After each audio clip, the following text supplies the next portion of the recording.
ফো মোমোতে pan fried momo খেয়ে এত টেস্ট লেগে গিয়েছিল যে আবারও খেতে গিয়েছিলাম প্যান ফ্রাইড মোমো। তো এই মোমোটা কিভাবে তৈরি করে তোমাদের একটু বলার চেষ্টা করব।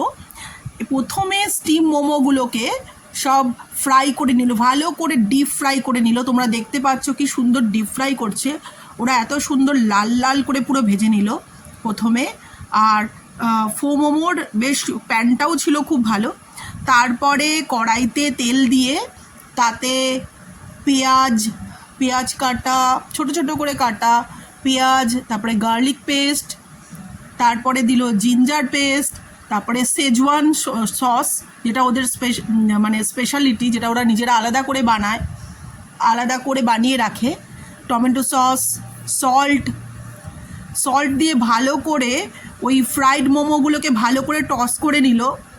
টস করে তারপরে যখন তারা আমাদেরকে সার্ভ করলো তখন এতটাই ইয়ামি হয়েছিল। ওপরে একটু একটু ছোটো ছোটো কাঁচা লঙ্কা দিয়েছিল ছোট্ট ছোট্ট করে কেটে, তাই একটু হালকা লাইট ঝাল ঝাল, কিন্তু তার উপর এত সুন্দর টেস্টি। এরা এত সুন্দর করে বানায়। ধনে পাতা দিয়ে যখন সার্ভ করলো তখন খেতে এত ইয়ামি লাগলো বলার মতো না। তাই আমার বারবারই মনে হয় এখানে গেলেই মনে হয়, এটা হচ্ছে নিউ টাউন বাস স্ট্যান্ডে এই দোকানটা, এই দোকানে গেলেই মনে হয় যে মোমো খাই আমরা এখানে। তোমরা যদি কেউ আসতে চাও, তোমরা যদি বলো ভালো মোমো কোথায় পাওয়া যায়, তাহলে তোমরা একবার এসে এখানে চান্স নিয়ে দেখতে পারো। এখানে খেয়ে তোমাদের ভীষণই ভালো লাগবে। আর বাই বাই। আর তোমরা জানিও যে আমার ভিডিওগুলো তোমাদের কেমন লাগছে, একটু জানিও প্লিজ।